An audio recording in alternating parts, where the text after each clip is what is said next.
All right.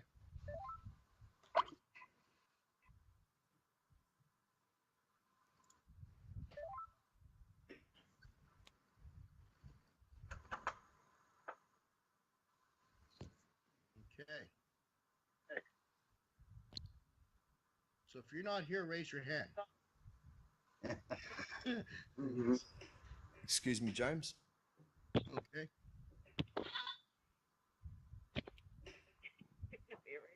James. Yes. Yes, Robert. My friend just told me it may make my audio the priority though while recording. Okay. But yeah, it should be fine. Yeah, should be fine. Okay. Yep.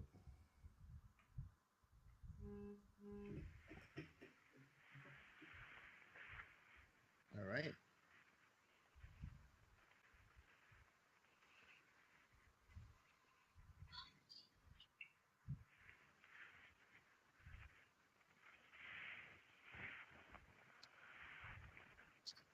Okay. So I guess we'll start. So welcome everybody. This is Euphoria Chronicles. This is James Borg and Charlie Condolini. And we're doing a panel, the first ever Euphoria Chronicles panel. And today's panel, it's an innocent subject, the most innocent you can probably get in ufology. And the topic of the panel is, how did you feel during your very first UFO encounter? And we got some amazing guests with us tonight. We have, well, what we're going to do is we're going to go around the circle and introduce everybody. So the first on the block is Dan McBallen. So if everybody would like to basically say hello and give a little introduction to yourself, and we'll start with Dan McBallen. Hi guys, I'm Dan McBolin, and basically I'm an MK Ultra baby. That's pretty much I survived that. So, but that's a different thing. I don't want to even go into that. But I'm in Arizona, and here I am. So I'll go ahead and turn it over to someone else there. Okay, thank you, Dan. And we're going to go to Karl Dorey. Hi.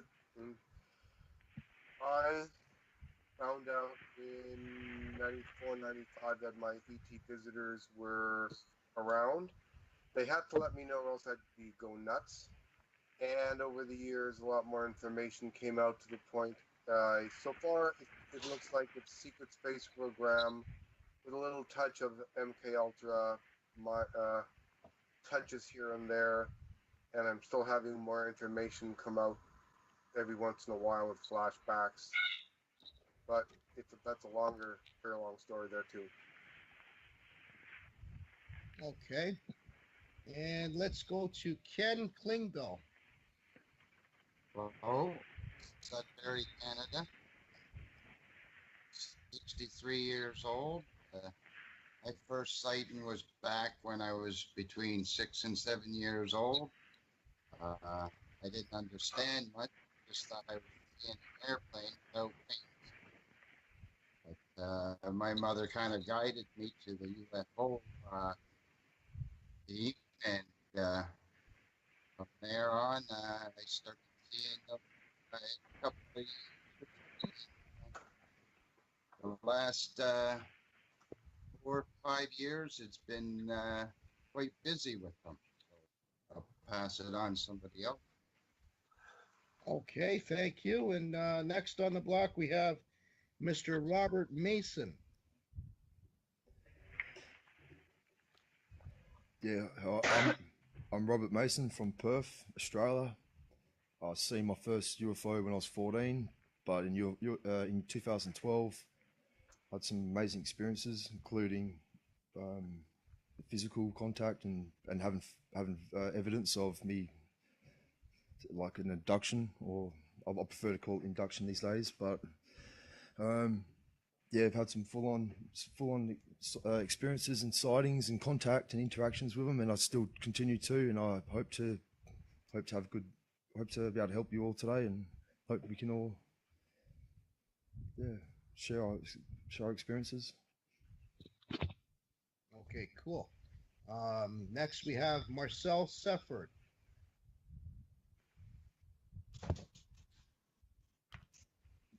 Marcel, are you with us? No. Okay, so we'll move on to Suzanne Hottie. I'm Suzanne Hott. That is a married name, so you know, it's not a name that I gave myself. But okay, so I'm a very spiritual person. Always have been. So my past life was Joan of Arc and Sarah Bernhardt, so I kind of remember a lot of things. So I'm very spiritual, and I've had a lot of experiences, and I'm really excited to hear everybody's stories. I'm very, very excited. Right on. Okay, and next we have Shannon Pryor. Hi, Shannon Pryor. My first sighting was when I was 13. And I've had various experiences throughout my life ever since. They're not maybe as frequent as some other people's, but I definitely had one today. Phenomenal. And now we have Mr. Charlie Kundalini. Yeah, my name is Charlie Kundalini. I'm also a member of the Euphoria Chronicles.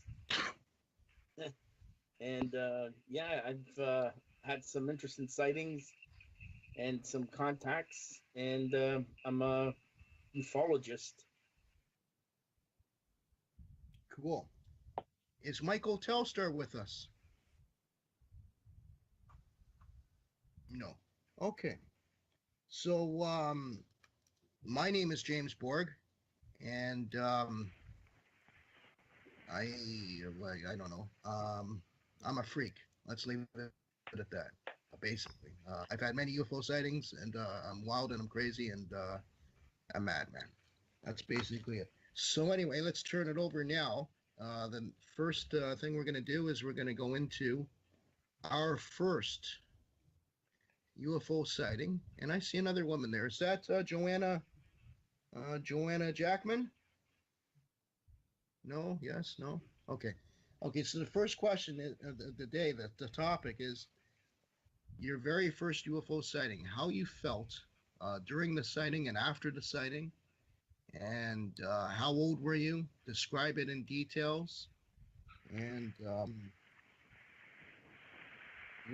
give as much detail as possible, and we can go there. Go from there. We can go along in a circle and share. So the first one I'm going to pull out of my hat is Suzanne Ott. If you'd like to comment, please. Okay. You know, the first one that I really saw was in 1979, and it was in Austin, Texas, on Mount Bunnell. And it was, you know, like a real UFO that, you know, I mean, I saw some stuff when I used to come out of my body and stuff a lot. I used to see a lot of stuff that was another kind of little different, you know. But this was like, I used to see them all the time in the sky, like zipping around and stuff, and they just like looked like little stars, you know. They just kind of go across the sky. They'd be real small, like little lights and stuff. And I met this guy. He had never seen one, so I said, "Oh, if you wanted to see one, it was his birthday." I said, "I can like, you know, mentally call one with my mind, you know." So we went up to Mount Bunnell, and so one showed up in the sky, and it came across the sky like a, you know, like a slow moving star. And when it got above us, real high up in the sky, it just came straight down. But when it got like, you know, 10 feet over my head, it turned into this big flying saucer, and had like lights all the way around it. It wasn't a star anymore. It was like a real ship, you know. And I'm standing right underneath it, and I never really expected it to do that, you know, like turn into this ship. I just thought it was going to see a UFO darting around in the sky or something, you know, at a distance. And immediately it was right over top of us, and I just pointed my finger at it, and I said, "No," like that.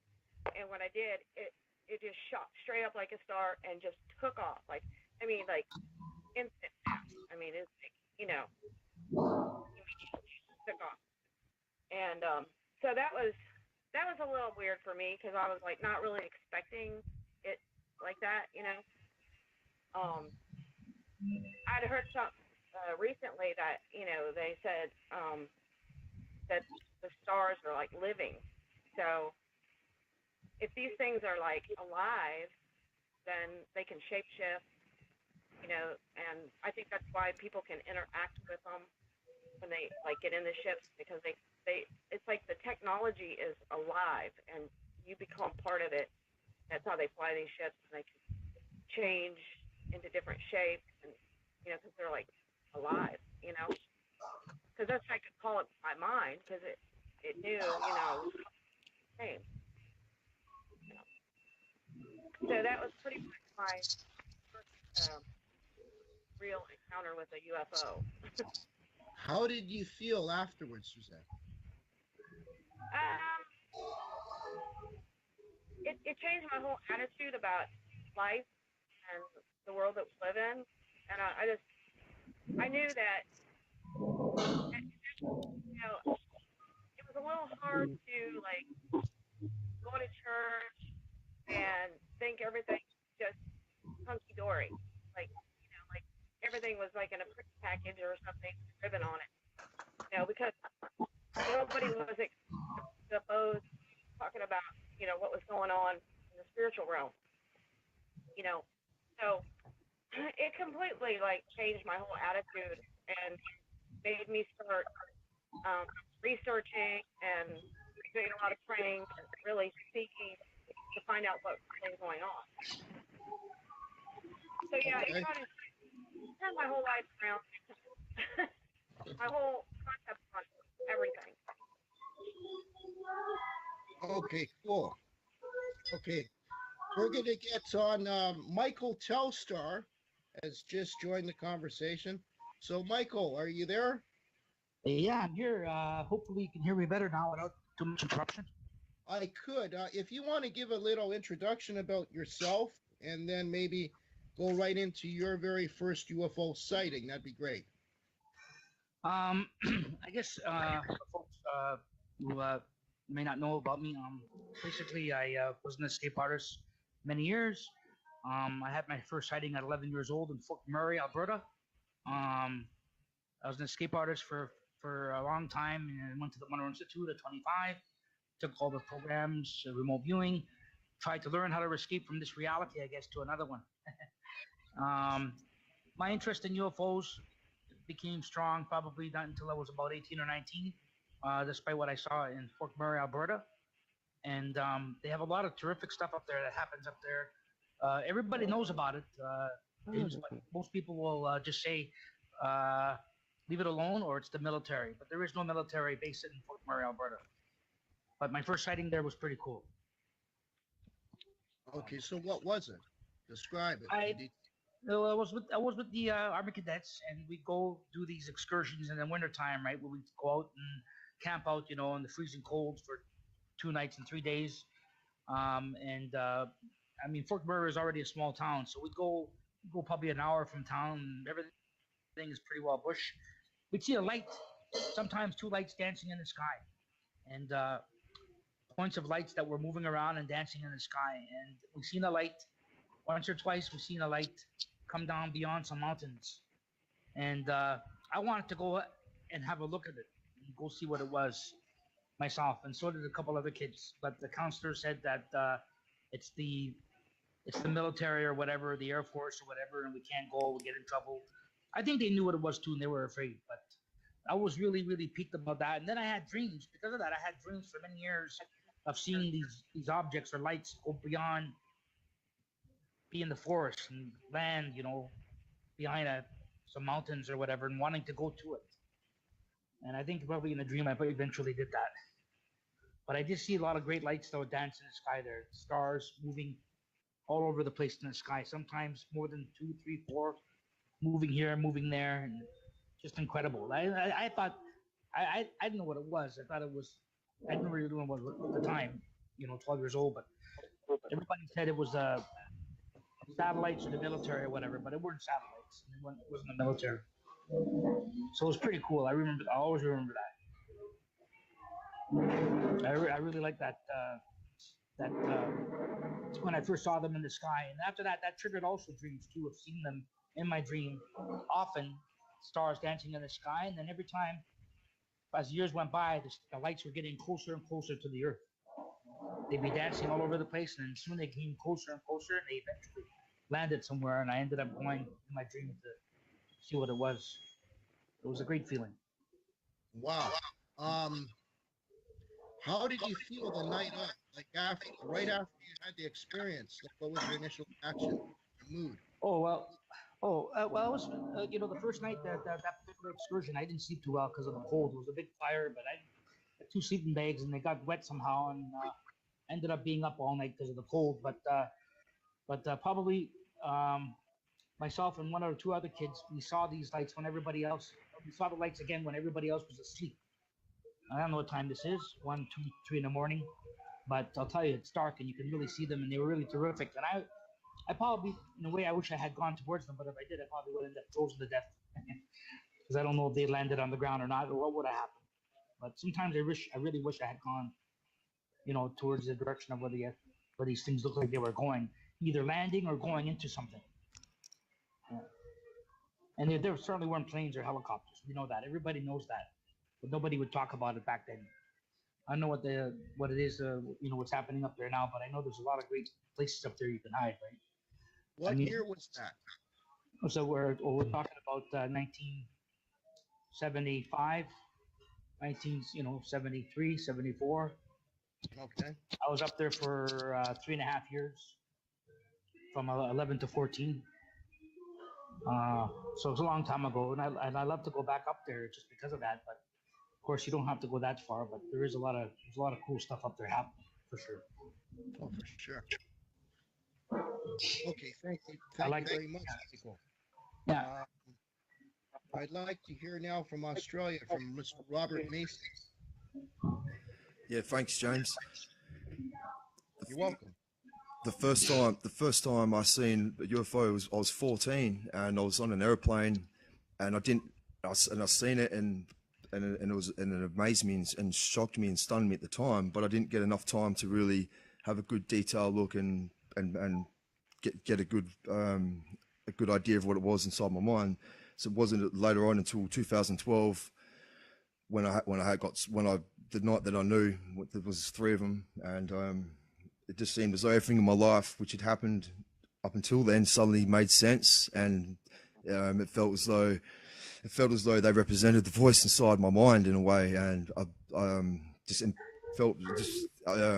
try not to have an ego about it like that, but it made me feel extremely blessed and important. Okay. What were your initial reactions right after you seen it? How can I tell anyone about this, and how can that's probably the first thing. And would they believe me or not? And then obviously they probably wouldn't. But when you see it, and you know that you've seen it, it's just an amazing. It's an amazing feeling. Almost feels as though it's a test to see if your character can, or maybe your character already can handle this and is ready for it. That's why they let you see them, maybe, and that's why it's a test for us to grow and learn from our experiences. Sorry. Come here, please. Okay. Come here for a sec. Come here for a second, please. Shannon, your microphone's on there. Sorry. Okay, carry on, Robert. Yeah, and and in hindsight, it's absolutely amazing, and I say to people quite often, there's not even words in my vocabulary that can describe the feeling or the experience. Okay, so you had an amazing time, and Jesus is great, by the way, everybody. So I always say that when my wife always says, "Oh, Jesus," and I say, "Jesus is great," or they'll say God, and I'll say, "God is good," right? So anyway, that's how we combat all those things. Thank you very much, Robert. So Shannon, you're next in the line. Come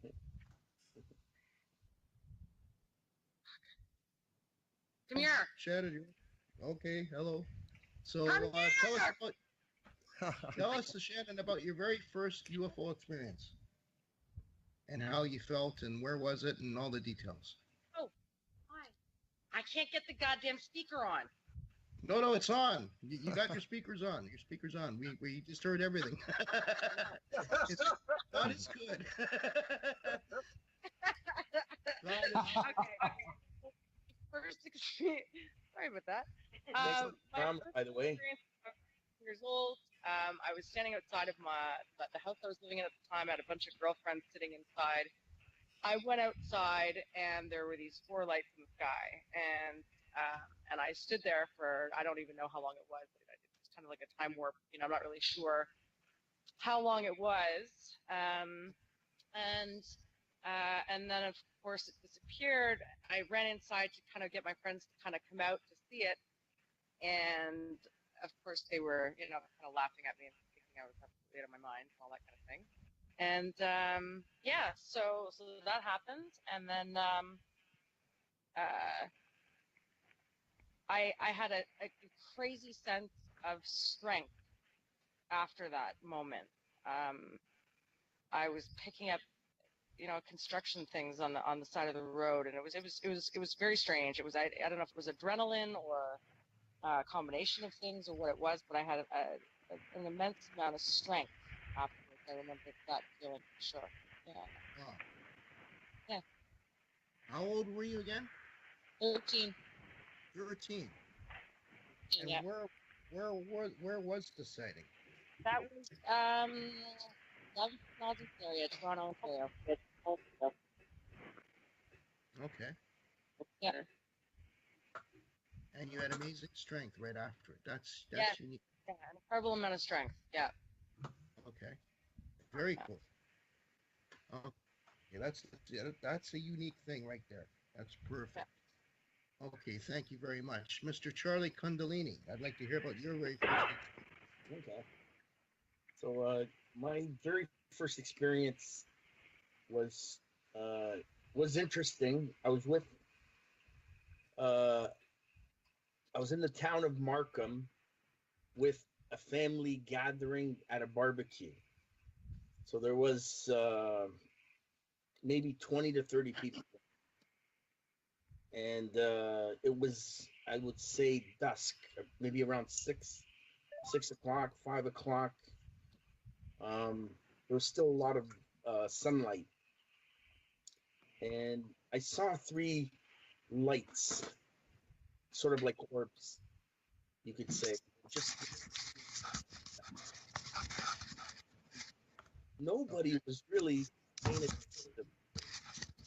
I was the only guy looking at these lights, and everybody's still carrying on with the barbecue, right? And I did point them out. I go, wow, look at the lights, and hopefully see. Now, how did these lights move? Like any UFO video where you see lights in the sky moving and dancing. That's exactly what this was. And there were 3 lights, 4 lights. They kept kind of dancing and merging with each other and disappearing, dancing, merging. And I did ask my husband at the time, and she said they were kites. I go, they don't look like kites to me. They're quite high. Why would kites, have lights on them, right? Okay. So I didn't even know at that moment that was a UFO sighting. I really did not know. I was kind of Okay. I was kind of, how do you call it? Kind of lost that nobody was interested in watching these lights, and really afterwards I just couldn't explain them. I couldn't explain them. The only thing was that nobody was interested, but I could never forget that experience. And when I look back, it never happened again. I've never seen that type of light formation. And I've been staring at the sky every day. And I've never been able to have that similar experience. But I have seen that type of lights on many UFO videos. So yeah, I would say, yeah, I was kind of disappointed. I wanted some more oohs and ahs. I did check the news to see if there was any reports on it. I can't remember the exact day or time. I lost track of that. But I would say it would be in the late 1980s. How old would you have been, roughly? I would have been between 20 and 25. Okay. Right. So, you know, did I believe in UFOs back then? The only people that told me they had UFO sightings were usually, you know, drunk people and drunks and odd people. Up until that point, they were the only ones that ever came up to me and said, I saw a UFO. And, you know, to think that they'd be credible witnesses. When I look back today, you know, if a drunk ever tells you something, there's a good chance it's probably true. Oh, for sure. Because the reason why he's drinking in the first place is he's looking for solitude and escape from something 9 times out of 10. Right? That's right. That's right. Right? Yeah, but that was in the town of Markham. Okay. Wow. Okay, cool. Let's move on to Mr. Karl Dorey. Well, my first sighting supposedly happens when I was about 6, but it was also a pickup for a test. They didn't allow me to remember the right information. They gave me a really weird dream about a giant and a worm in my backyard. But I could remember this dream for many years until I went through some hypnosis and started doing hypnotic regression. And when that dream came up, it wasn't a giant worm in the backyard. It was a parked UFO, and I had 3 grays escorting me from my bedroom through the kitchen, and there was one holding the kitchen door open with a light in the backyard. At first, I didn't want to go out. I was a bit frightened, but I went anyways. I guess I calmed down. I had a scanning type test with a light wand done on me, but I remember the side. It was a tall gray doctor, and I wasn't afraid then, and I could still remember the control panel on the side. And I saw it again, and basically the ship had the roundish, flatted round top and bottom, but I believe it was a double, like a 2-story version, at least 60, 70 feet apart. It fit in the backyard. It was a big backyard. Then when I was done, they put me back in my bed, and one of the grays was looking at me from the hallway, and it got me to not remember the right information. But I wasn't afraid of that at that point, and that started many more years and many more times that they returned. Wow. Okay, so where was this, Karl? This was in Courtney, BC in 1969, 1970. Wow. So your very first UFO sighting was an actual abduction. Yeah. Now, the first time I was awake and they didn't cut anything off or control my mind was in 94, 95, where it wasn't a UFO, but seeing the beam of light come through the wall to get you. They let me see the light come through the wall. That was really special. I bet it was. So how did you feel? Were you excited? What was your general mood? And it was a bit afraid going with them, but I had to, and they made me. But there wasn't a fear. I was just being checked out. The little 6-7 inch long light wand that had different colors on it, just scanning over my body. And basically, it was one of the tall grays, and I don't remember much emotions, but I wasn't freaking out, and I think I was staying calm, cool, and like, who are you type attitude. And I think they liked me for that. Wow. Okay. That's amazing. That's because you have, like I said, you got the abduction happening at the same time. So thank you very much for sharing that. Next, we're going to go to Sudbury, Ontario. Ken Klingbeil. Ken, are you there? Yes, I'm here. Can you hear? Okay. Yes, I can. Yep. Okay. Well, like I was saying, I was about 6 or 7 my first sighting, and I really didn't understand what I was seeing. I thought it was an airplane with no wings, till I said something to my mother about it, and then she told me it was a UFO. And she started reading me stories from magazines and stuff like that. She was into true detectives and strange stories, mysteries, and ghosts and everything like that. But I kept my interest on it because when I got to about the age of 9 years old, I had appendicitis, and I went in. I came home. I started seeing a little blue man in my room, about maybe 2.5 feet tall, skinny, and I told my mom about it because I was scared. He was motioning me to come towards him, but he wasn't saying anything verbally. When I called my mother, well, he started to shake his head no and wiggle his hands back and forth like he didn't want me to tell my mom. My mom came into the room and she said, "What are you talking about?" I told her, "Seen this little blue man in the corner here."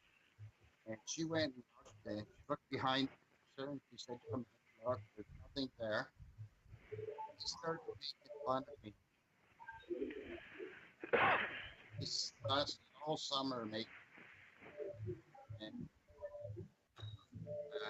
decided I wasn't going to tell anybody anymore about what I'd seen.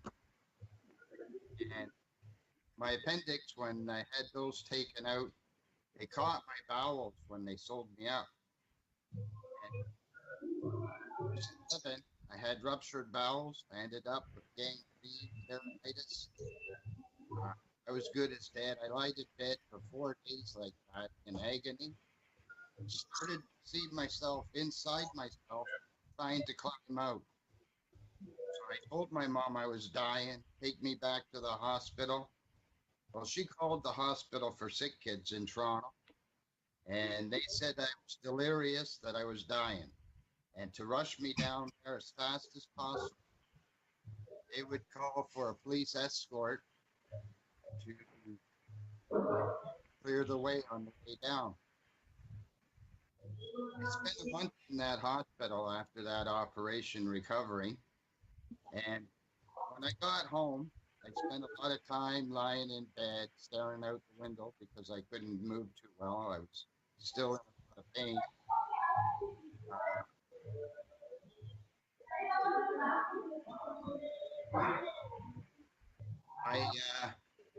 One night, recovering from after this bowel operation, the second sighting I had was I had super bright light shining through my window, coming from the parking lot. At first, I thought it was a car with its high beams on or that. But then there was somebody in the room, and I couldn't really distinguish what they looked like, I think. But they took me out to the parking lot, and there was an egg-shaped, small, white, with a red line painted around it, craft, and they were going to take us to the moon. There was maybe 10 or 15 other people that were there. Some of us were in pajamas. Some of us were in our underwear. Some of us had no clothes on at all. I usually slept with no clothes on, and I felt embarrassed. But they kind of going to pay attention. And when we got inside this thing, we sat around like in a circle on different levels, like steps. Sit around, speaker sort of. And they told us they were going to take us to the moon, and we could be on the moon if we wanted. When we got there, it was like a cave, but the floors were black and shiny like glass, and it was like a dome shape, like where musicians would play. There was people, and there was small creatures, aliens, floating, and everybody just seemed to be calm, no problem. Nobody was crying or upset. Everybody was looking at each other, but nobody was really saying anything.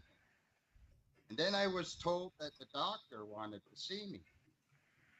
They started to take me towards the door that was in the wall, and there was this giant head, like this. I've seen marble ones of them, pictures of it, but I was amazed that I couldn't see any feet. It was just a big head, and I was trying to look under it to see where its feet were. And he pulled me back and said, "Don't get close because they'll eat you." So I went from there into down this hallway, and I came. He was taking me. There was these pits, like stainless steel, but they were full of green gel. There was body parts. I seen a half a human in there, and he was reaching out, and he was trying to mouth, "Help me." And the little guy, he told me to ignore it, just come with him. I get into this big room. I could see windows. It was dark out. I couldn't see nothing out there. I knew I had to wait there. I was told I had to wait for the doctor to come. Well, this tall, gray alien with a gray, smock on, like a doctor's. And as soon as he walked in the room, I started to fear. I started to get scared. He got upset with me, telling me humans are slow, they're soft, they're not intelligent, that we were a waste of time. He ordered a small guy to take me and put me in the jail. He was impressed with the surgery that the doctors had done on my bowels. He wanted to investigate it more. The little fella, they were arguing. He said you had to go in front of the commission and ask first before you can do that. He argued with him and told him he was doing it anyhow. To put me in the room, put me in the jail. Well, he took me. We went through that room with the jail, but he said, "I'm getting you out of here. I'm going to fix it so they don't pick you up anymore." And I woke up in the morning. I was at home, and I barely remembered parts of it. After that, the next time I had an encounter, I was a lot older. I was 17, 18, and I like to borrow people's cars sometimes without permission. But, ended up going to jail for 6 months. Up near Brantford. It's an adult training center they had there. There's also a female jail there and a male prison jail. I was in a minimum security where there was one guard on after 11 o'clock at night. And, well, before the guards were going off one night, I told them that I'd seen this light shining in the woods from something. And he came and looked out the window and he said, well, it could be a chopper looking for escapees. He said, I'll check it out. I said, well, you can't hear nothing. If it's a chopper, you would hear. He says, I'll let you know. I went back to my bed. I was in a dormitory at that time. I didn't have a private room yet. I heard the door open and close, but I didn't hear anybody walking. So I leaned over from my bed that I was sitting on, and I looked down the hallway. And what I thought I seen was a raptor dinosaur. My first impression, and I thought, no effing way. And when I thought that, by the time I had, Can you repeat that? What was what you seen?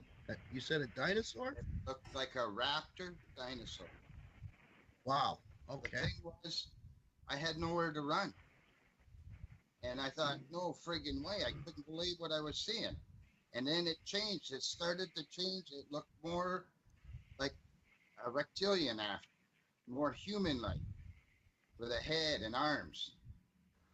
And next thing I know, this thing had bounced from way down the hallway. It had to be there's about 20 rooms between the dorm and the front door. And this thing came so fast and touched me in the forehead, right in the middle, with this object that was like long, like a turkey baster. And I blacked out. I woke up. It was inside of a tube that was like a yellow light that curved around me, like I guess a force field or something. Okay. I was looking around and I was seeing knobs, lights, and I heard someone saying, he's awake. You want me to put him under again? And a fella with blonde hair said no, says I want to talk to him. And he came, asked me why I was in the jail. I told him I'd like to go for a ride in the draft, but he said maybe another time. And then I guess they returned me because I woke up the next day, never thought about it at all, never even remembered that it had happened until some years later when I was in Sudbury. I had rented the movie Communion, and I was watching Communion, and then all of a sudden I started shaking, tears were coming to my eyes, and I started having flashbacks. What had happened, what I believed happened. And sometimes I can remember parts, and then times I can't remember that part. And it's this is basically my public business. And to me, my UFO searching and filming is I'm trying to find a way to prove out that it happened. Trying to prove to people that they're real. Okay. Because That's wild. So so you shared a couple experiences there. You had one as a kid, and then we ended up in there was a jail sighting, right? Jail experience yes. as you. Yeah, Yes. that's pretty heavy. Okay. Of light of the situation, me trying to be funny here. You said there was a female jail and a male jail. Did you guys ever have dances or anything like that? Yes, we did. No Yes. way. Okay, Once. holy shit. Okay. Whoa. But it was only the You minimum did. security jail that they brought the men from, Ah, okay. and there was no touching. No touch. No. Oh well. Okay, that's cool. Okay, wow, that's a heavy duty experience. All right, thank you for sharing that, Ken. We're gonna move on to Dan McClellan right now. Dan, you're up, buddy. Well, my first experience I was like 6 years old in southeastern Oklahoma, and I was playing in an old log cabin that we had converted into a barn, and looking for treasure. Bottles and stuff. And it was like early poverty. Some people call those antiques, but we call them early poverty. But I heard a sound, a very loud sound, but many frequencies. And I went outside and looked up, and there was an entire armada traveling from due east to west. And I couldn't make heads or tails. It was like looking at the bottom of cars kind of thing. Didn't understand what I was looking at, but I loved it. There was a ton of vehicles or vessels flying all around, and I was standing there for several minutes. It was like 8:30 in the morning, and I was intrigued. My neck was getting tired, so I was looking around, and there was this little place down there, and I don't remember that ever being there, but it was like a little grassy area. I laid down there, and in 17 hours I came back. But during that time, it was the happiest moment of my childhood, probably the only happy time of my childhood. And but anyway, remembering it, basically I was taken from vessel to vessel and got to see all these different types of vessels, and eventually ended up on a huge vessel that was too big to be in the atmosphere. And there's one man was with me the entire time. And they would speak to me in English with their mouths. They would speak, but yet there were times when they were silent, when they were looking, and it had to be telepathic because they would make decisions thereafter. At least that was my thinking. And it was the most wonderful time. And I remember this tall man, and he would carry me and take me from. When we went to the large vessel, we would step on a pad, and it would take from one. The scenery would change, and I was going from one bulkhead to another, and ended up in what looked to be a command center, where the pilots were. And so they did the cursory thing, telling me this and telling me that. This is this kind of vessel, and that's that kind of vessel. And I said, I want to fly these. And I kept telling him, I want to fly these. And there was an entourage with us, but they were all of these different vessels. And I got to meet him. And when we got to the large vessel, to the control center, whatever you want to call it, I said, well, I want to go. I don't want to stay there. I want to go with you wherever you're going. And they said, well, what would your mother think about that? And I said, my mother beats me with wire hangers. Yeah, she won't miss me. And they all laughed. And I said, well, if you're good, we'll come back for you. And they did, 54 years later. And that was a very wonderful moment. And but that's how I feel about it.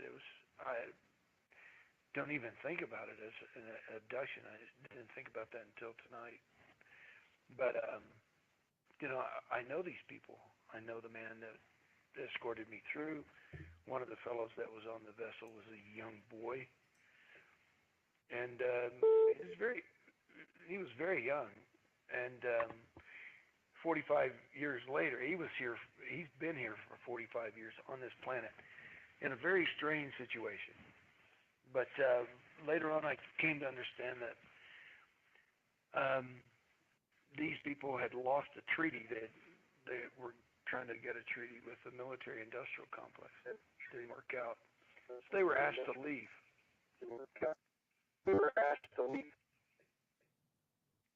And so that's why they were leaving.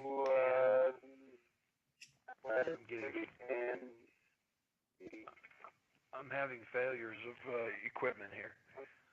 My equipment's dying.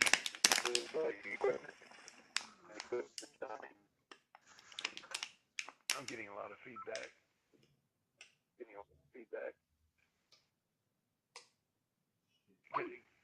Is that understandable?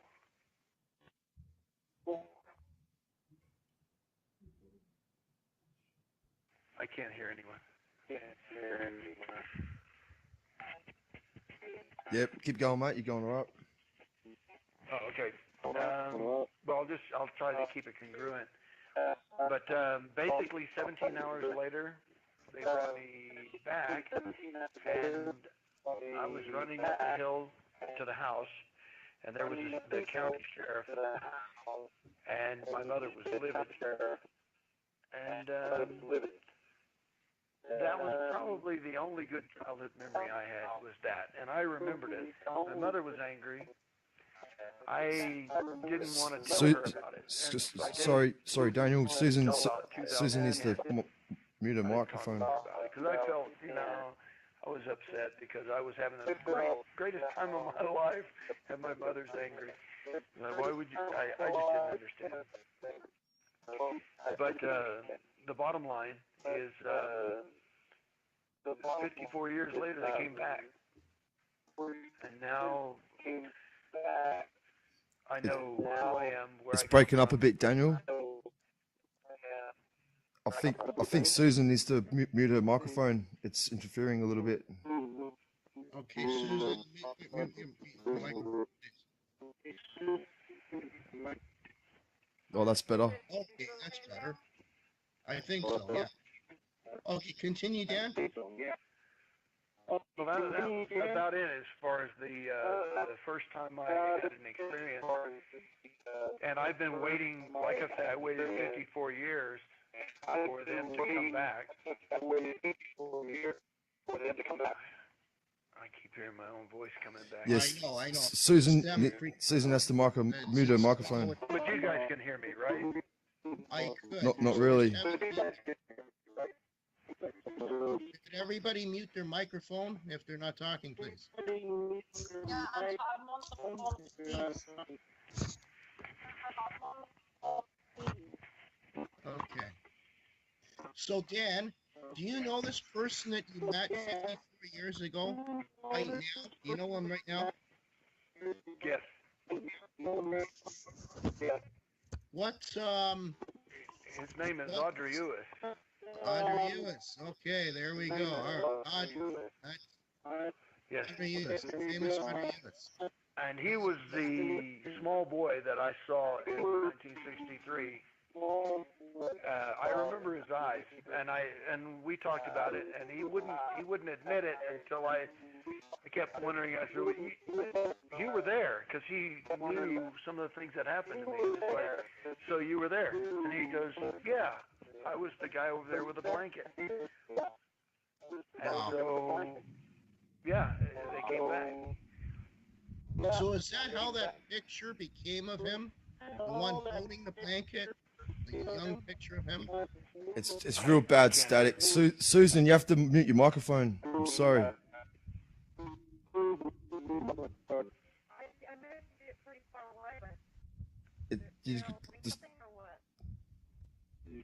It's interfering. So, Dan, do you think that was the result of that picture of Audrey Ewis with the blanket, the hood on, blue blanket? Well, it was very similar, but a younger version. It was like 11 years before he actually had that picture taken in Area 51. And so, yeah, but his hair was longer. I mean, his hair was long. He had long hair. He had long hair. Okay. Yeah. So,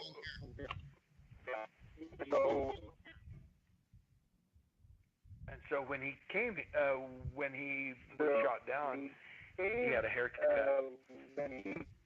Okay. Wild. Okay, that's cool. Okay. So, Well, it was good to know that I wasn't nuts. But then again, the other experiences I had were not cool at all. Because basically it's military inspired and military manipulations and manipulation, and I'll just leave it at that. Right. Okay. The Black Ops right now are trying to interfere with the phone call. But that's cool. We're going to plug on in. We're plugging onward. They are trying to screw with the phone call right now. Maybe we should go to a break, James. Yes, I think so. Everybody, we're going to take a 10-minute break, okay, because the Black Ops are trying to play their little games, and then we're going to come back with Marcel's cell phone. So let's give it a 10-minute break. Starting now. Okay, starting now. Thank you.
we still getting the noise effects? I'm fine on my end. Here, Carl. I Me? find I sound okay. Yeah, Yes. you sound fine, Carl, but I don't know where James is. All right. They did say 10 minutes, so 10 minutes? yeah, 10 minutes. Okay, we got a newcomer here. We got a newcomer, Lieutenant Joanne. Joanne, are you there? She's apparently not on. It'll be a few more minutes before they come back. They're trying to figure out that interference with the sound from Dan's, affecting Dan's speech that he had.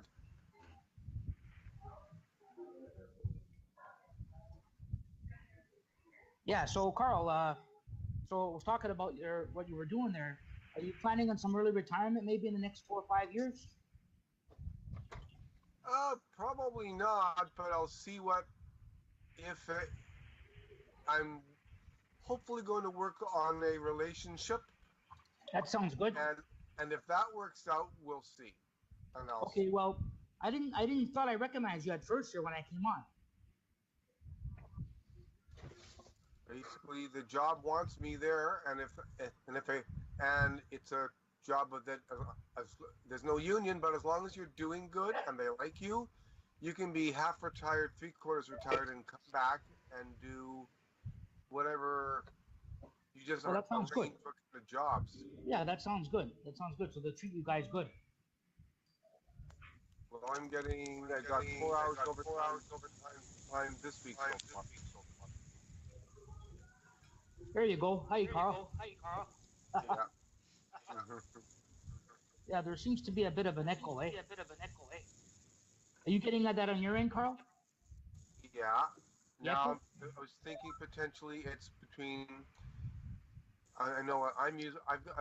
I'm using a TV with a speaker, and I got the microphone about 2 feet below and about a foot or so in front.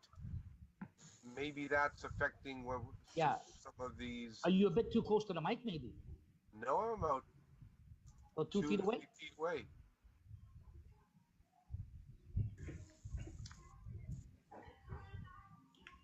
So How's that my would be a good how idea. is my audio coming through? Who's this, Ken? Is this Sergeant Daniel? Yes? Oh, your audio is good, Ken. Sergeant, your audio is good. This is Rob from Perth. Pretty quiet here. There's just me. I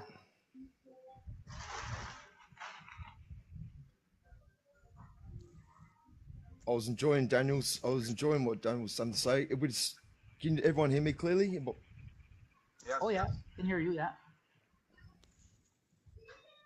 I just kept getting a feedback through because I use a Bluetooth adapter and hearing aids, and it's like, I don't know why it was feeding back, but it was feeding back into my hearing aids. So it's like, Daniel, it shouldn't. because I'm recording now, do you think you could tell while it's nice and clear, you could continue for a bit from where the tall man started taking you to the different levels? Oh, okay. Well, basically, we went from vessel to vessels. They seemed to be smaller to larger vessels, and there were various types of sizes.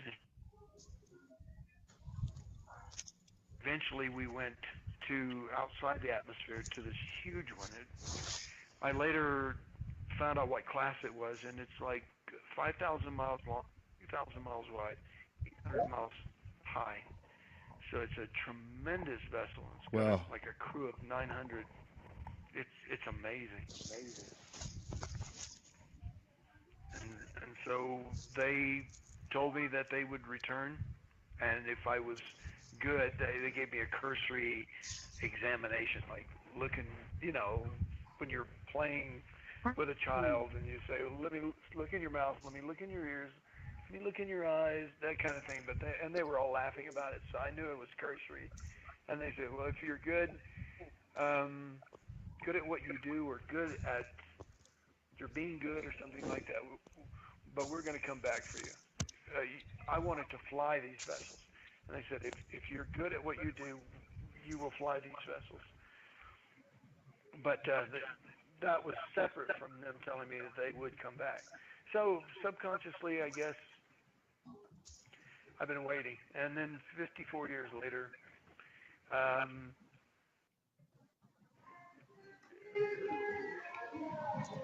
came back. But don't forget, Sergeant, that the 54 years to them is probably only a few months.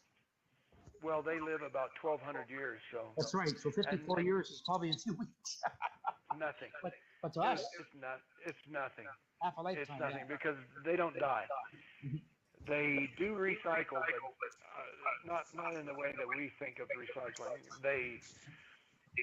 But they retain all their memories of all the cycles that they have. But they usually, they ascend into the fifth dimension. And then when they've shared their experiences of that cycle, then they win. If there is no win, then they come back down and start over as a younger child. Well, they can. But basically, about a year and a half before this, I had an experience with another vessel of the same people. And it was basically preparation for them coming back. And so I spent about 9 months with Audrey Ewers, and I'm still getting the echo. Do you know anybody chance, Sergeant, what race they were from? Were they from Saria, or do you know what race? The Pleiades. Pleiades? Yeah, there's different species amongst the Pleiadian people, but most of them are considered human celestials. Yeah, celestial beings, yeah. Well, they don't die. They just recycle. They just keep coming back with a new. It's like they go from a 3D carbon-based body to a crystalline-based body, and something happens in the fifth dimension. Then they return. Yeah, it's like my friend Joanne would say, their telomeres are very long, so their longevity is very long. Something called telomeres. It's the system. Yeah, can you explain that, Joanne? Telomeres? Well, they live between 1,000 and 1,200 years before they ascend with their body. But they'll basically go into the fifth dimension, and then as a need arises, they return. But it has to be a purpose, something that they must do, and it's all based on service to others. That's right. Yeah, for them. Yeah.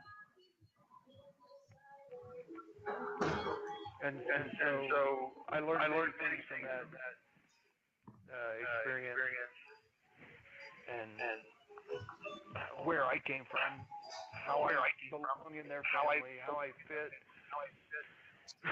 and now it's time to go back. And that's what's happening at this point in time. Continue on or go back. Wow.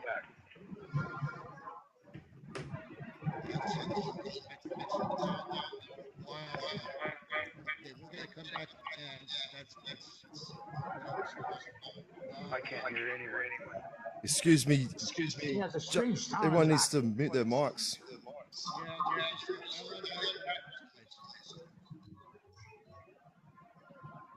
I'm hearing James. I'm hearing Michael. I hear James. I hear Michael.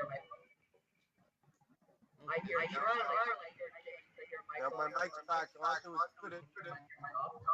Yeah, I was temporarily there. I had a mini abduction. Was gone for about 2 days. Lots of echo here. Yeah, yeah. Michael, I don't hear any echo on your voice. Your voice. James, you know Joanne, she interviewed Paul Hillier Stanton Friedman. You might want to ask her a couple questions. Well, Special guest tonight. I will. Is Marcel still here?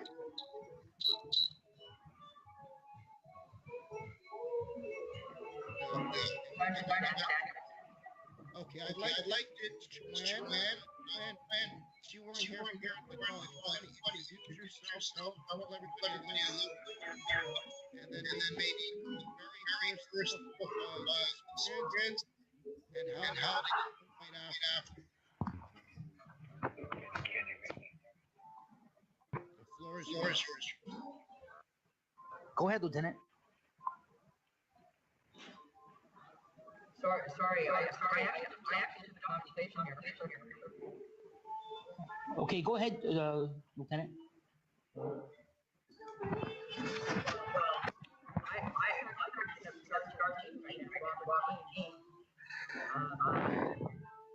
when I met him in Arizona, he had tons of information.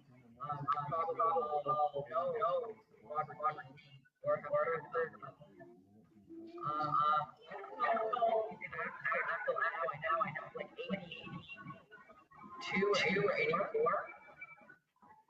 But so ET is the spiritual child of the interdimensional. Now forget about killing you because if you're an interdimensional being, spiritual being, your physical energy being, the energy being bypass all of physicality, including killing here. Just operating within, I'll say, an energy body. Now, more recently, I heard about the Draconian, although people say reptilian. These people were hybrid, are able to look through the world of interdimensional and our physical being here. So I'm talking about some cases, mind control from some of these. I can't think good or bad. On that you know they are with us on a telepathic level. And I just want to bring us around. I thought I started to Robert Beach. He confirmed with me that there's a great level of spirituality attached to this whole alien thing. Everything to do with UFOs and alien has underneath it high spirituality I will say built for each race.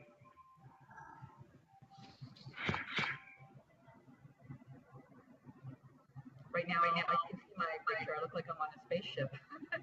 The background. Actually, there's not a lot of light here. It does sound sort of like that. Yeah, there's a lot of background noise on your end, Joanne, I think. I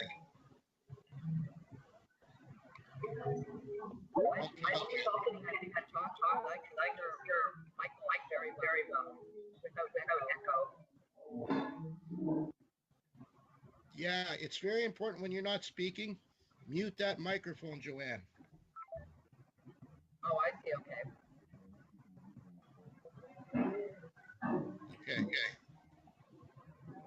So I don't know if you heard everything I just said in reference to Robert and also. I heard it fine.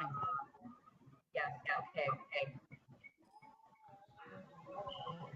So I if anyone has actually interacted with this reptilian race.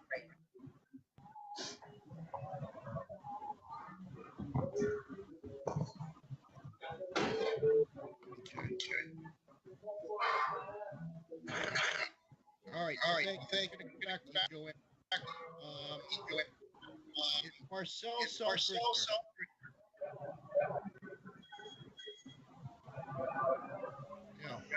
Okay. Anyway, so I guess I'm not I'm 9 years old. Years 1977. My sister visiting the entire holiday because she's trying to what it's like to have. It's Friday. We're out of the chips. And my sister tried to put it to the store in Brampton, Ontario. The corner store happens to lie across from a farmer's field at the time. And we parked the car. My sister then tells me, don't go out of the car, stay in the car, and I'll be right back. I look to the right of the car, and there's a young couple in the car making out, which I thought was kind of cool for 9 years old, right? So I looked at them, they looked at me, I kind of got shy, and I looked straight out the windshield. And pretended not to look at them because they're making out, of course, right? So as I'm looking out the front of the window, I'm looking at the night sky, the stars are out, and then something happens. What happens is a black rectangle opens up in the sky, and it's a lot darker than the night sky, and all of a sudden it's like a million orbs. Nice. Start flying from the right to the left. And it's like an interstate freeway of lights and orbs. And at the time, I had no idea what an orb was. I had no idea what I was looking at. Because at 9 years old, you didn't know these things. So I got out of the car, looking up at the sky. Couple in the car started looking at what I'm looking at. They get out of the car. Another car comes into the plaza, the convenience store. They see all three of us looking up in the sky. Person in the pickup truck doesn't even get out of the car, doesn't even park the car. He gets out of the car. The car's running. So now there's 4 people in this convenience store parking lot looking at the sky, watching all these lights. And what it looks like is basically orbs, but a lot of them, millions of them, going through in one direction. Looks like a highway or an interstate. My sister comes out. First thing she does, she starts screaming at me, "What are you doing out of the car, blah, blah, blah."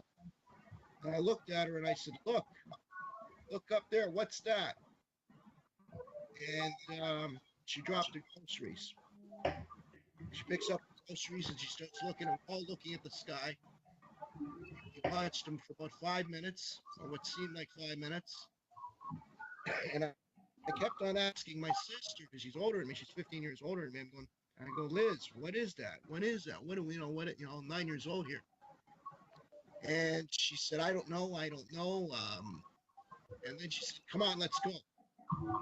We get in the car, and she looks at me, she goes, look, don't ever tell anybody about this, because they're going to think we're nuts. And especially don't tell Russell. And Russell was my brother-in-law. So we got home, and we never spoke about it ever again. And I kind of forgot about this memory. I guess it's what's called a fractured memory. And the only reason why I remembered it was when I started ghost hunting, and I started seeing orbs for the first time. Or first time for that time period. And I kind of remembered what went down on that night. That was my very first UFO experience. Or, yeah, I guess it is a UFO experience. It's an unidentified flying object. That's many of them. How I felt right afterward was I felt like I was, I definitely wasn't in the bad mood. I was in a state of excitement because I didn't know what I was seeing. I'm only 9 years old, and it was freaky. It was wild. So I guess there was a bit of glee. The mood was glee. It was like, wow, right? And that was my first UFO experience. So I guess we got around everybody, and everybody shared. Is there any questions that anybody has for anybody? I'll go around. I'll start off with Shannon. Do you have any questions for anybody? I'm actually just taking it all in right now.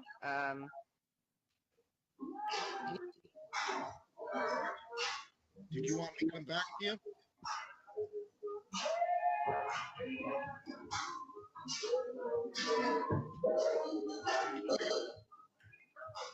Joanne? Joanne? Yes, I just turned on my mic. Okay, you just turned on your mic? Okay. Yeah. All right. You told me if I kept it on, it'd be echo. Yeah, I noticed that. That's why I'm kind of signaling you out there a bit. Do you have any questions for anybody? Well, I kind of jumped in at the tail end, I think. Okay, we'll come back to you. How about Michael Telstar? Do you have any questions for anybody? Oh, I got 1,001 questions. How much time do we have, James? Well, this is just we're here for whatever time you guys want or whatever. I'd like to know. We talked about the first experience. Anybody got a really interesting second experience? Maybe second or third? I have a lot myself, but I don't share them. I haven't shared them much with the public. But anybody got a second or third experience? Or I definitely do. Charlie or Sergeant? Charlie? Was there a wide gap between people's experiences, or were they steady?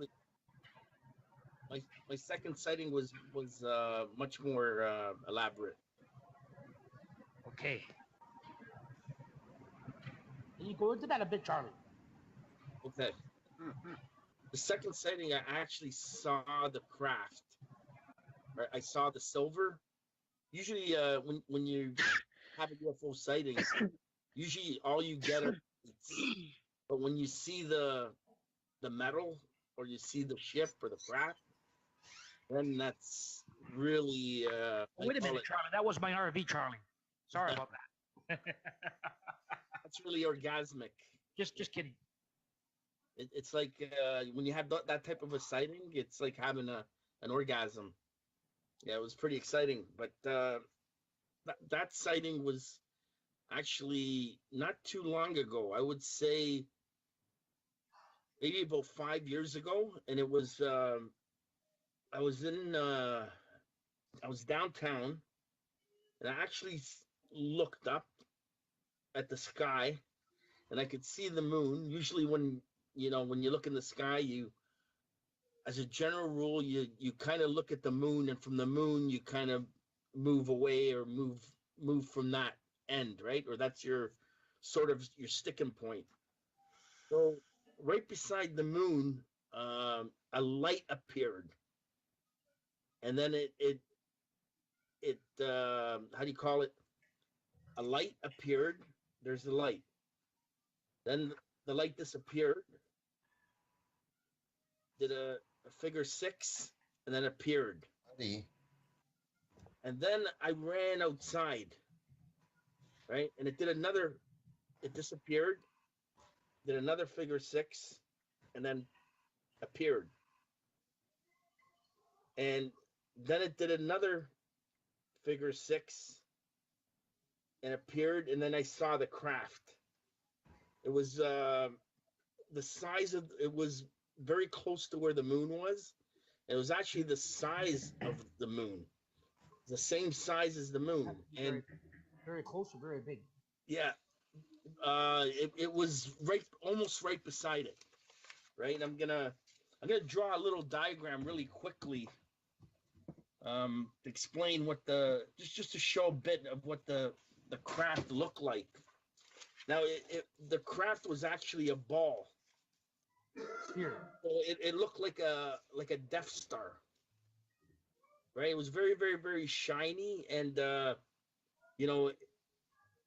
it was round, and it had wheels on it, or looked like sort of wheels, right? And So the craft, Charlie, it did a figure 6 3 times, and then it showed itself. exactly, right? And it was all silver.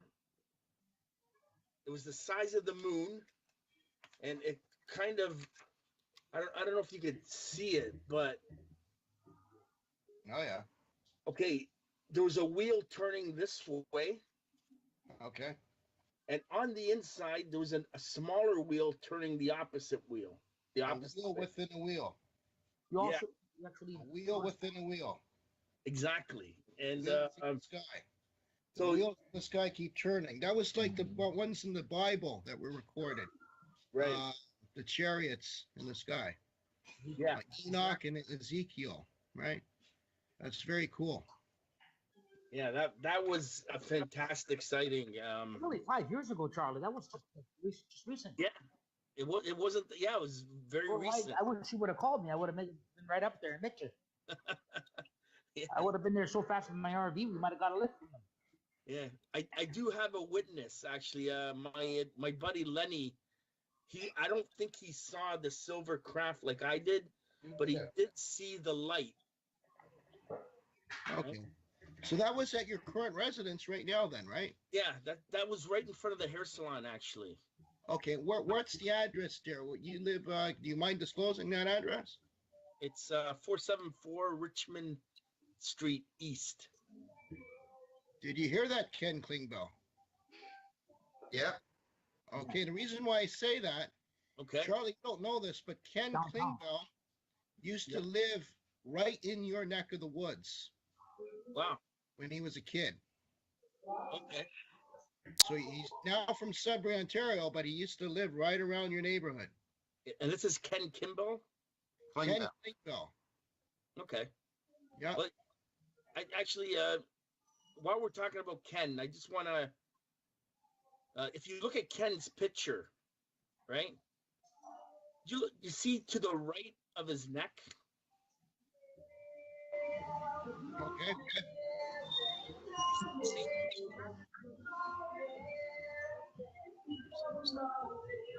Okay. I didn't quite pick that up. Can you Okay. repeat that again, please? What he If you just look said? at Ken's picture, to the right of his neck, there's a face. I don't know see if it. you Yeah. guys see- you Yes, guys- I see it. I know. Yeah. I find it bizarre when he was when actually Ken was speaking, and he was talking about these people that would appear, right? And in there you could see a face of a guy that just looks there. I mean, it could be coincidental. Do you see that, Ken? I can't see my picture. I can see everybody else on Look this. at your picture. Blow it up. To the left. It looks like a face of a woman, actually.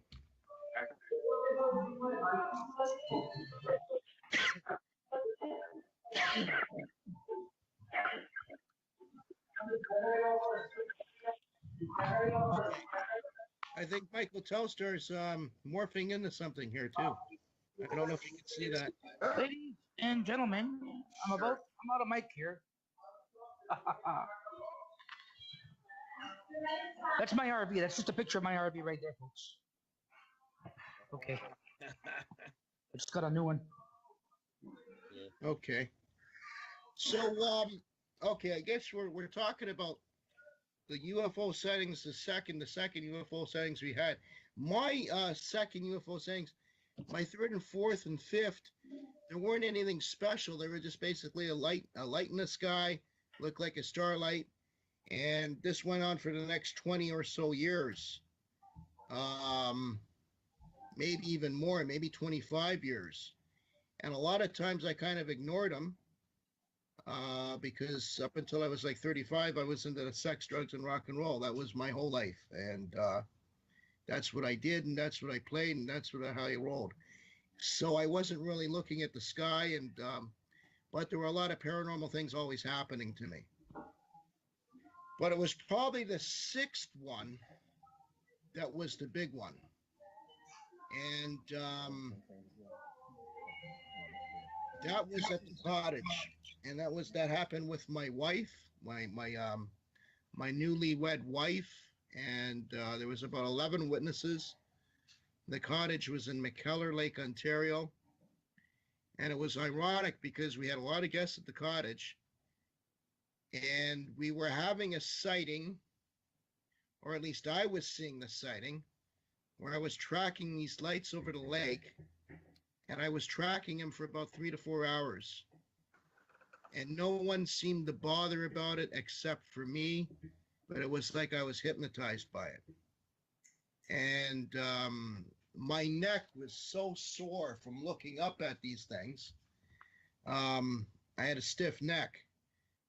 But that's not really what happened. What happened was when everybody went upstairs to the cottage to roll something, my wife and myself were left alone by the fire. And at that point, we were starting to make out by the fire, right? So we were like French kissing and stuff like that.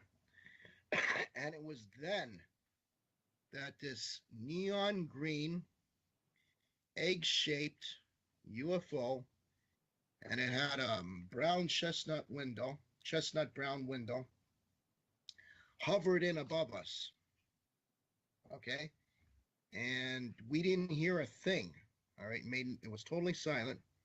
What caught my attention, because we were embracing, right? We're French kissing.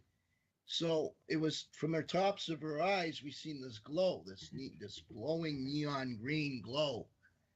And telepathically, it's like, all instinctively, I said, what the fuck? Like, wow, right? Look at that. And as soon as my wife and I looked at that thing, and we telepathically made contact that we're looking at something, this thing shot off. But it showed itself for maybe 2 seconds, and then it shot off. It was enough time for us to get in our brains. But when it shot off with such an incredible speed that it blew my mind, because I've never seen anything travel that fast in my life, nor my wife. And of course, we right after, we're like, wow, right?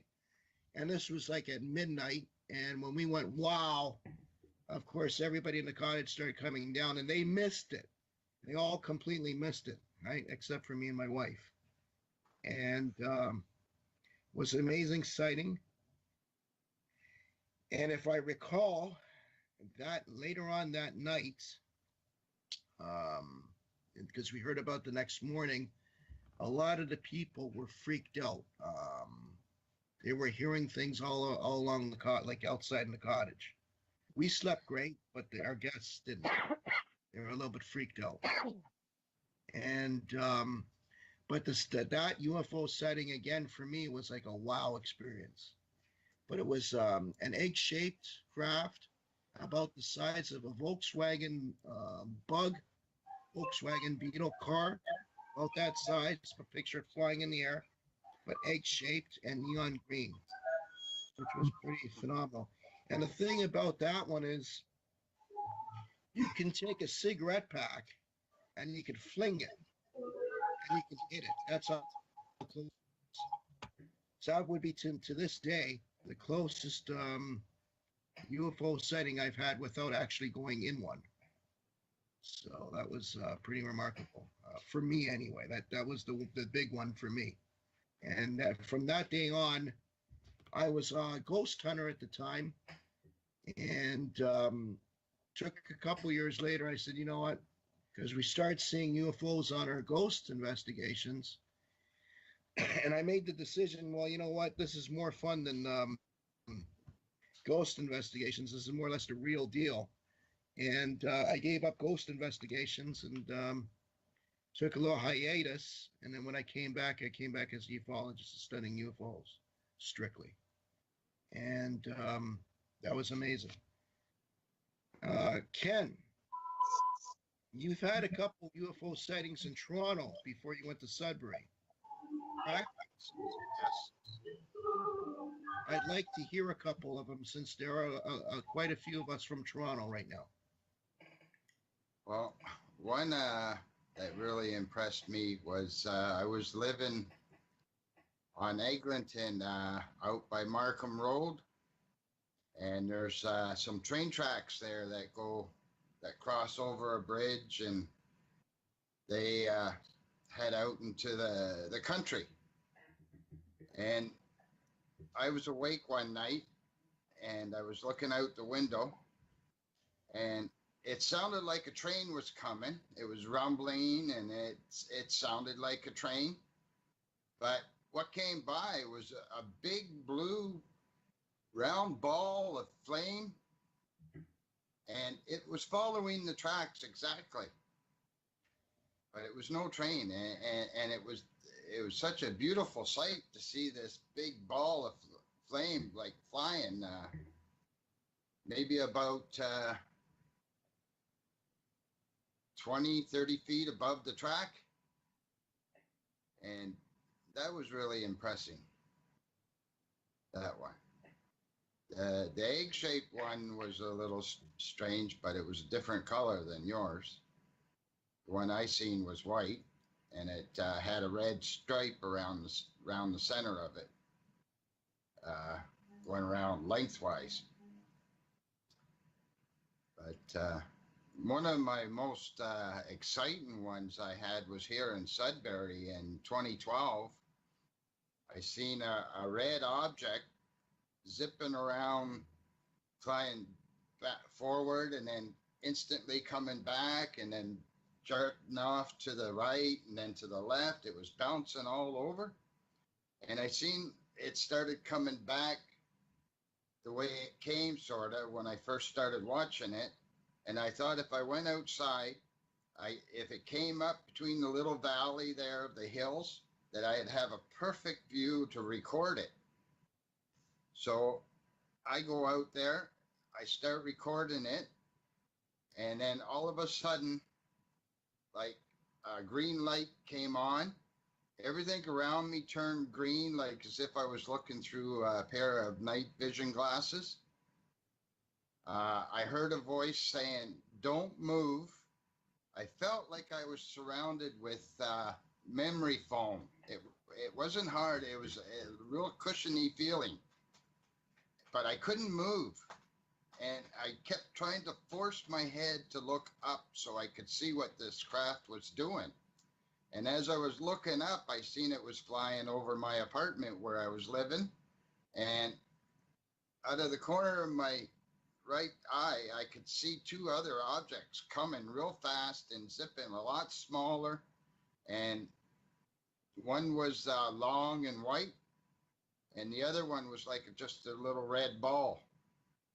And when it shut the beam off and I could move again, I was so excited, so freaked out. I grabbed my telescope and camera that was on tripod, and I ran inside. And at first I was kind of scared and nervous, but I found it quite exciting and quite impressive.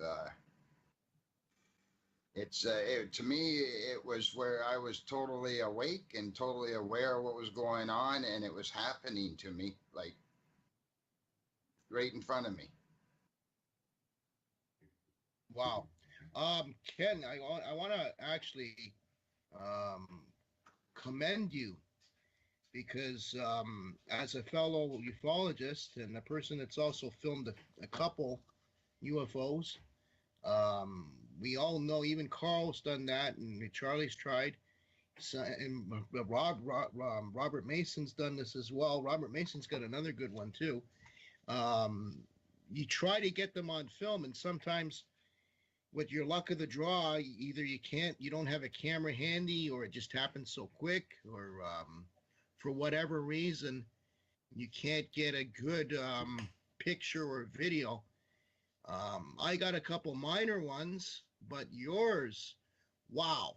I gotta shake your hand. You've got not one, but you got a few actually, and you got them in great detail, and they're actually fairly good. Like on a scale of 1 to 10, they're like probably like an 8 to 9, even a couple maybe a 10, right? Very good photographs, very good film, right? So on the behalf of everybody in ufology, wow, let's keep on filming, buddy, because you got some good footage there. Thank you. I hope to get back out. I got one more surgery to go through on the 19th of December.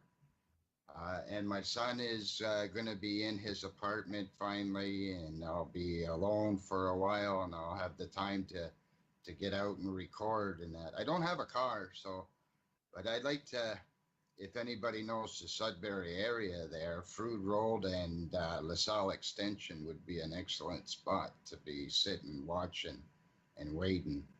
Wow. That's 90%, almost all the videos that I've caught and everything is in that one area. And they keep going to this one hill all the time. Hmm. You know, that hill's always in there pretty much. I couldn't look out the window from 2012 to 2016 without seeing something out there. And usually I was cooking dinner when I would see them. Is there a military base in that general direction? No. So now, they say that it's still like it's working on a minimum, but I don't think they're working. They blocked it all off, so nobody can go near the place. And it's still operational. Yeah. Well, they used to be able to drive right through. There was no problem there and that.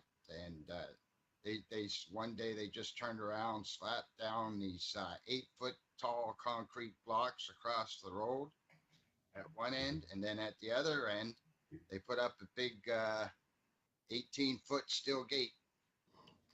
So, you know, like I was watching it, like I would see maybe a couple of cars go in and out of there during the evening or the afternoon, or that I could see the entranceway perfectly from my place where I was living there on Humber Court.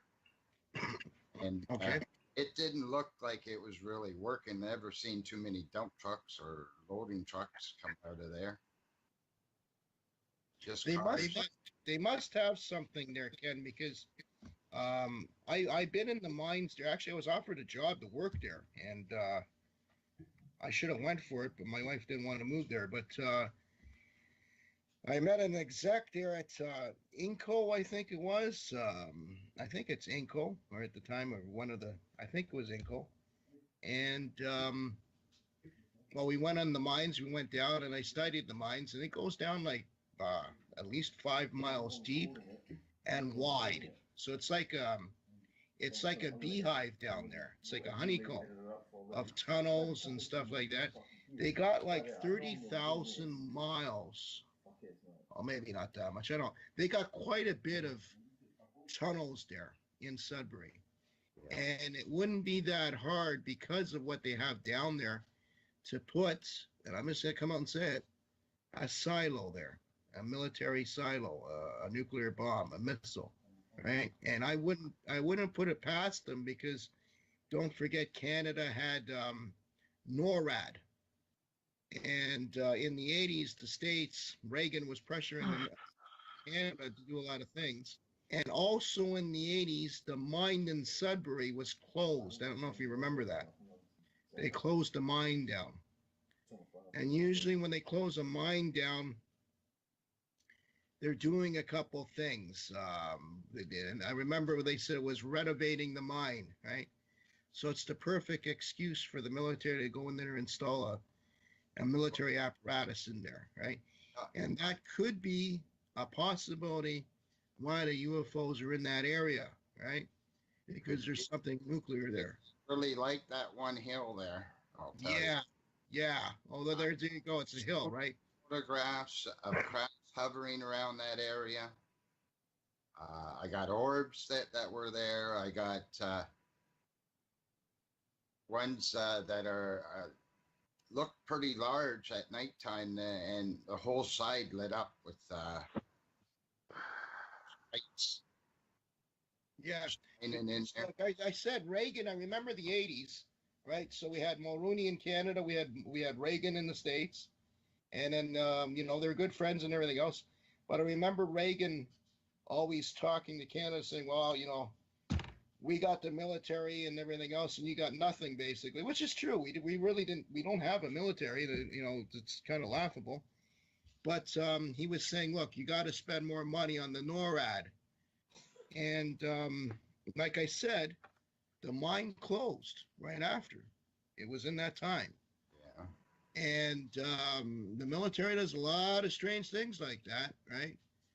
And I wouldn't put it past them that they actually have a nuclear base there.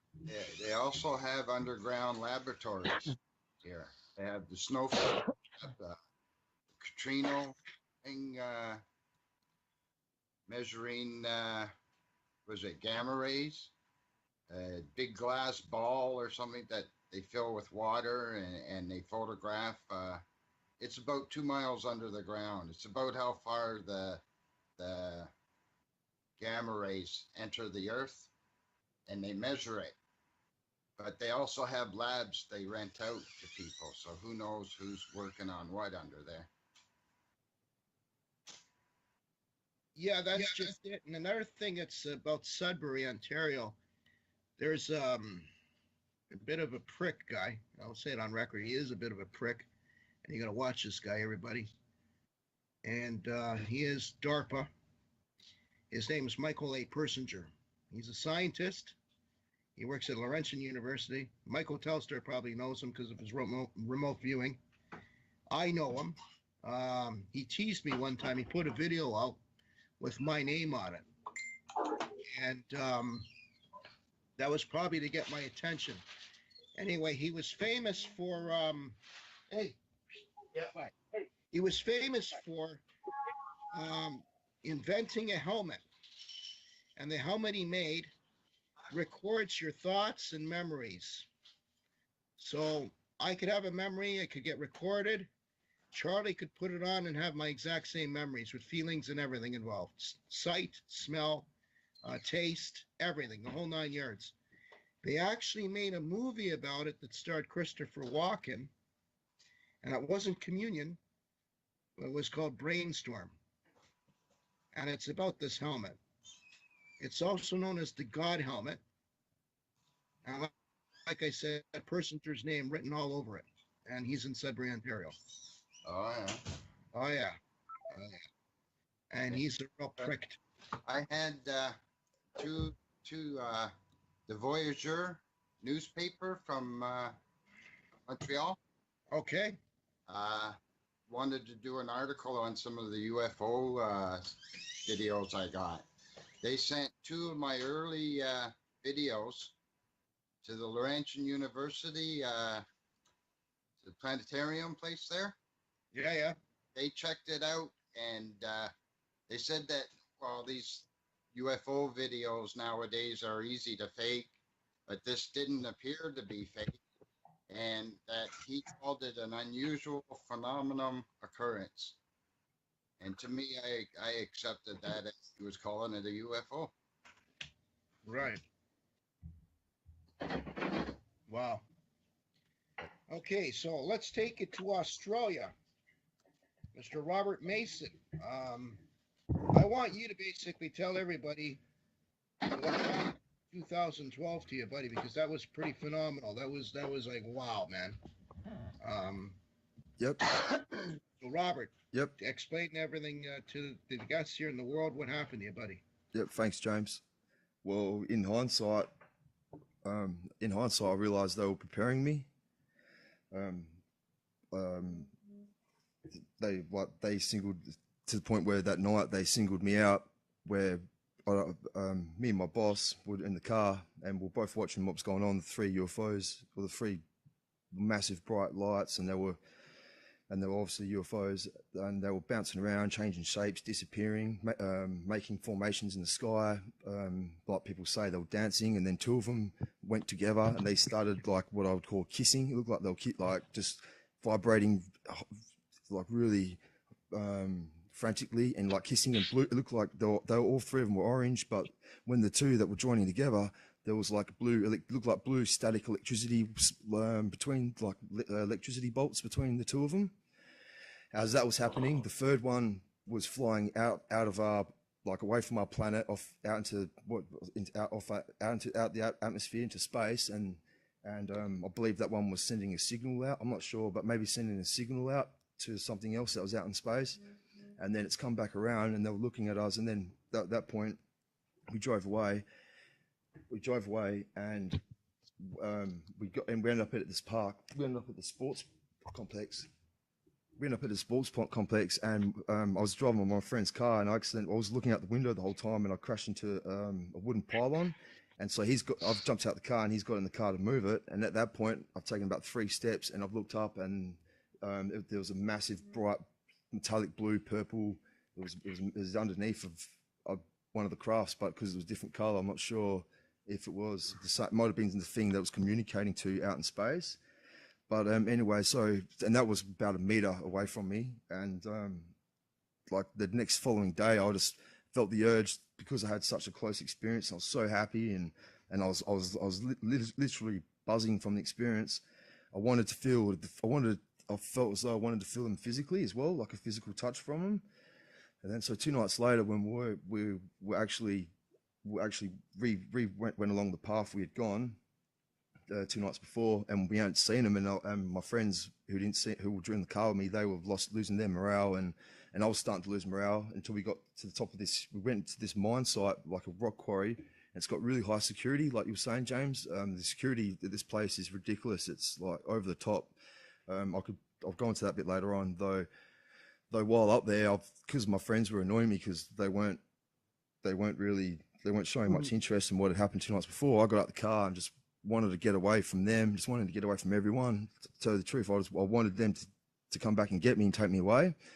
And as that was happening, I just felt something grab me by my right shoulder and the back of my neck, and and then next minute, the whole world, everything just went to like grey and black and white, and things were just the world just went spiral. I sort of went into myself or into my mind. I'm not sure. I can't really explain it. And then I had something come face to face with me, and I was scared, and I didn't realize how real what I'd been asking for was, and I was pretty scared at that moment. And then the next minute, I just remember a big, massive, bright flash of light, and I'm about 5, maybe 10 meters away from where I should have been.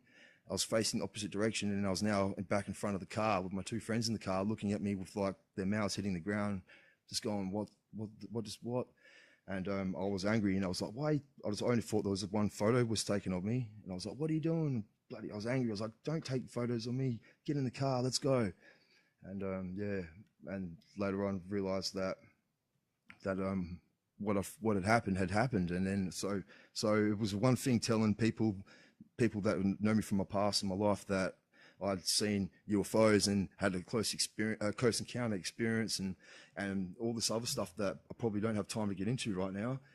It was one thing telling them that, let alone telling them that they grabbed me and I had an abduction experience.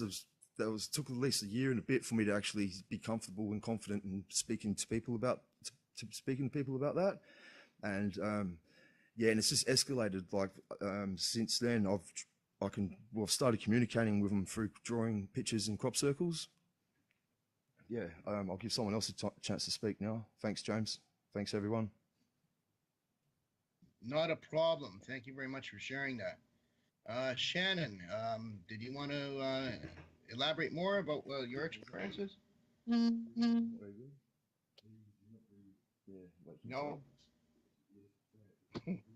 All right. I guess that's a no. Okay. How about Suzanne? Did you make any sense?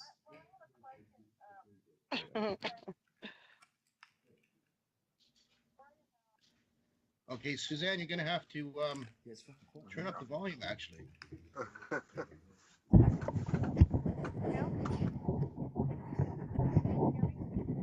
No, very barely. If you could turn up the volume a bit more. All right.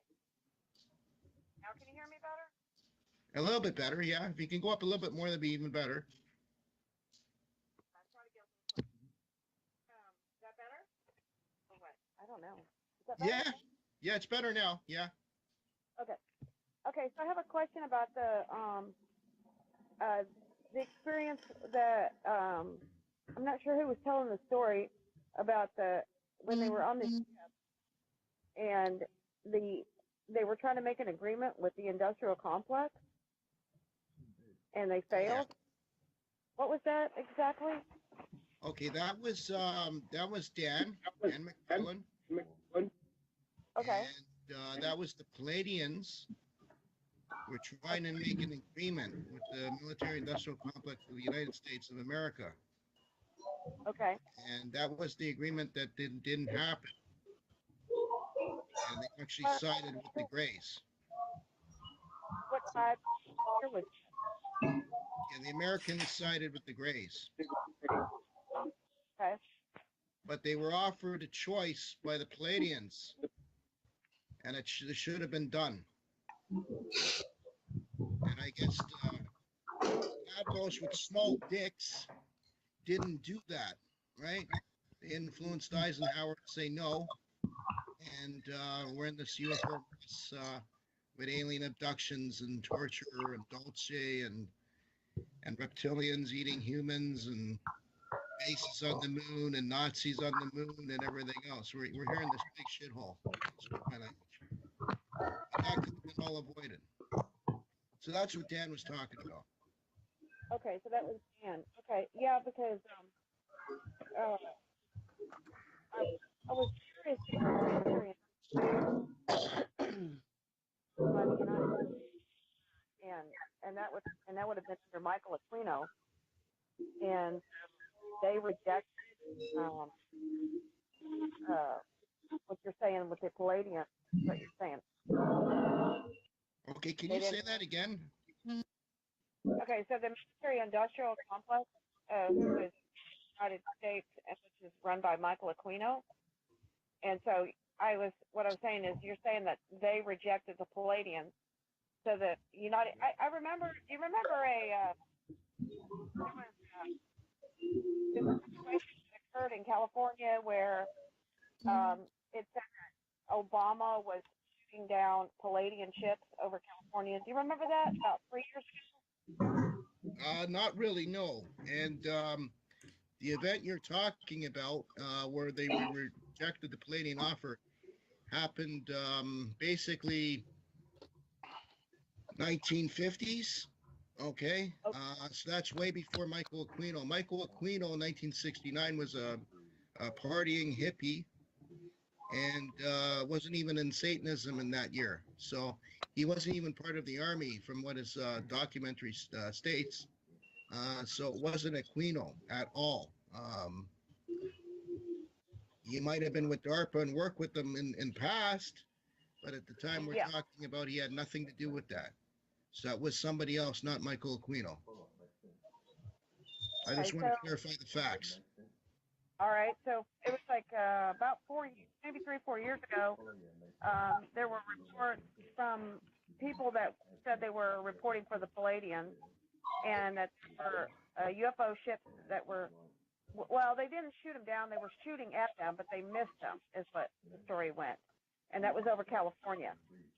Okay. And so I just remember when you were talking about, they were talking about the rejection of the two of them coming together, the practice, whatever, and the military-industrial complex,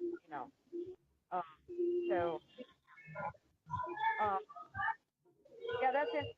You mentioned about a military base. I live right next door to a huge military base, and it's called Swift, and it was bought. It was Austin, Texas bought it, and then the land that I bought was part of it. It was part of the largest POW war camp during World War II, where they kept the Germans and put Russians here on this property. And but next door to me is the military, where it's an armory. They still do, they practice shooting over there. And it was, so I'm going to say I remember about 4 years ago, my property sits up on a hill, so I see UFOs like all the time, every night, for years and years and years. It's so normal I don't even pay attention to it anymore. I mean, it's just ridiculous. It's overwhelming because you just, see it all the time, so it's normal. But I remember about 4 years ago, we were outside. It was my friend Roger, and we were outside, and we noticed Camp Swift had put up these big old towers, like they just built them overnight up there on the military. These huge towers. They had these big giant spotlights, and they were like shining them in the air, and we were seeing all kinds of lights and going over the military base. This was about 4 years ago, and so it was like for about 3 or 4 nights they had these huge, gigantic, like metal towers, and I got my binoculars and looked at them, and they had were like kind of triangular towers. They had these tremendous spotlights. I'm like, what in the world would they be looking like up? And they were shining these things up in the sky, like they were watching for something in the sky. And I'm like, why would a military base be like with these giant spotlights? And it only lasted for about 3 or 4 nights, and then they took the big towers down and everything. But we saw a lot of activity going on at that time, and I think that I had heard reports about, they were saying that a lot of the Palladian ships were trying to disarm a lot of nuclear. There was a lot of reports going around that was going on, that they were disarming a lot of nuclear equipment that the military bases had.